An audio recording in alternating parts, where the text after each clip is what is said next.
Hello అండి. భోగి అంటే చాలు ముందు భోగి మంటలు వేయడం కన్నా మనకు ముందు చికెను, దోసే గుర్తొస్తది. అవును కదా! సరే ఇంక భోగి మంటలు వేశాక ఎలాగో నిద్ర రాలేదు కదా అని చెప్పి ఇల్లు అవన్నీ క్లీన్ చేసేసుకొని చకచకా కర్రీ చేయడం స్టార్ట్ చేసేసాను. సరే ఇవన్నీ పక్కన పెడితే ముందుగా దోసలోకి చికెన్ పులుసు ఇలా చేసుకోండి. 2 తినాల్సిన వాళ్ళు 4 తింటారు. చాలా బాగుంటుంది. ముందుగా మిక్సీ జార్‌లోకి ఒక టమాటో, ఒక ఆనియన్, కొంచెం అల్లము, చెక్క, మొగ్గ, పచ్చి కొబ్బరి, కొత్తిమీర, కరివేపాకు, కొంచెం ధనియాలు, మిరియాలు, ఉప్పు, కారం, పసుపు అన్నీ వేసి మిక్సీకి పట్టుకోవాలి.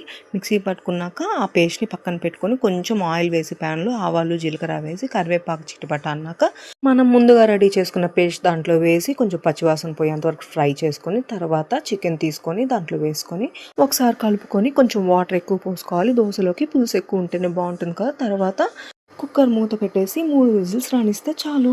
సూపర్‌గా ఉంటుంది దోస, చికెన్ పులుసు. మీరు కూడా ట్రై చేయండి. ఈ వీడియోకి ఒక లైక్ చేయండి. Bye bye.